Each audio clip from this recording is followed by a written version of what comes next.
বাবলির রান্নাঘরে তোমাদের অনেক অনেক স্বাগত জানাই। আশা করি তোমরা অনেক ভালো আছো, সুস্থ আছো, আমিও ভালো আছি। আজকে আর একটা রেসিপি শেয়ার করব, ভিডিওটা শুরু থেকে শেষ অবধি দেখার অনুরোধ রইল। আজকে গাটি কচু বা মুখী কচুর একটা তরকারি করব মাছ দিয়ে।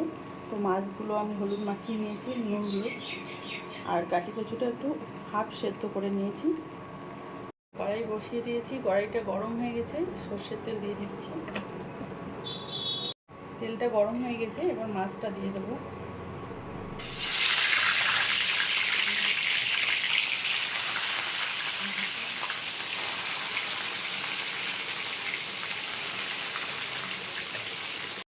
মাছটা ভাজা হয়ে গেছে, নামিয়ে নিচ্ছি।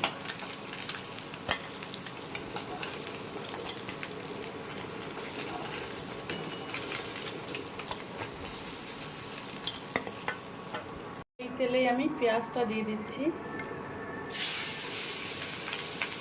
কটা শুকনো লঙ্কাও দিয়ে দিলাম।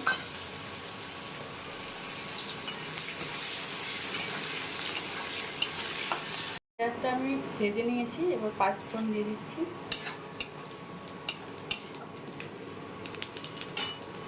এবারে কচুটা দিয়ে দেবো।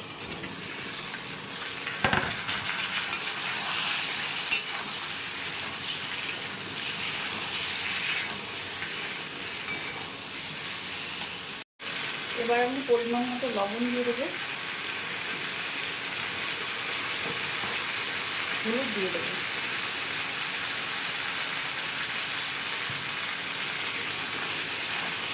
ভালো করে এটাকে ভেজে নেব।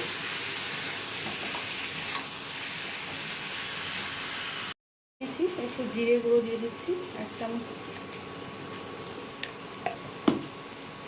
মতো জিরে গুঁড়ো দিয়ে, আর একটু জল দেবো।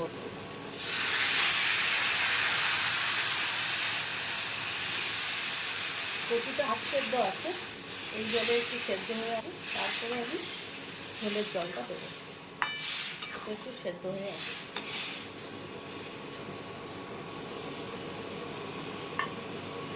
ঢাকা দিয়ে দিচ্ছি। তুলে নিয়েছি, আর কচুটাও সেদ্ধ হয়ে গেছে, জলটাও শুকিয়ে গেছে।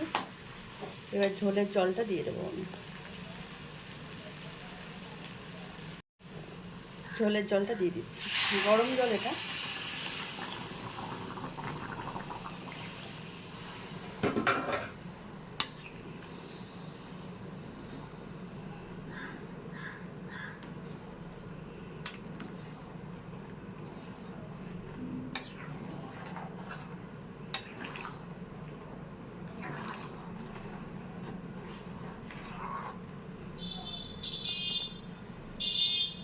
ঝোলটা ফুটে গেছে, এবার মাছগুলো দিয়ে দিচ্ছি।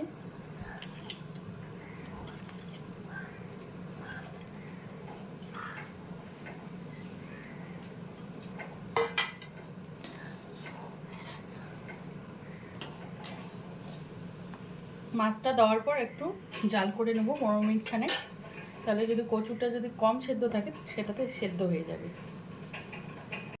আমি 15 মিনিট খানে জাল করে নিয়েছি, তরকারিটা রেডি হয়ে গেছে।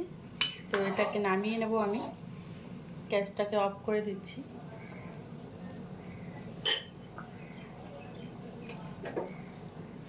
বন্ধুরা, গাটি কচু বা মুখী কচুর তরকারিটা কিন্তু নামিয়ে একটা বলে আমি সার্ভ করে দিয়েছি। আপনারা যারা কম মশলায় তরকারি খেতে পছন্দ করেন, এই রেসিপিটা কিন্তু করে খেতে পারেন, খেতে কিন্তু দারুণ হয়। যদি আমার রেসিপিগুলো ভালো লাগে, লাইক, শেয়ার, কমেন্ট এবং সাবস্ক্রাইব করবেন আমার চ্যানেলটাকে। ফিরে আসছি নতুন কোনো ভিডিও নিয়ে। ভালো থাকবেন, সুস্থ থাকবেন। ভিডিওটা শুরু থেকে শেষ অবধি দেখার জন্য অনেক অনেক ধন্যবাদ।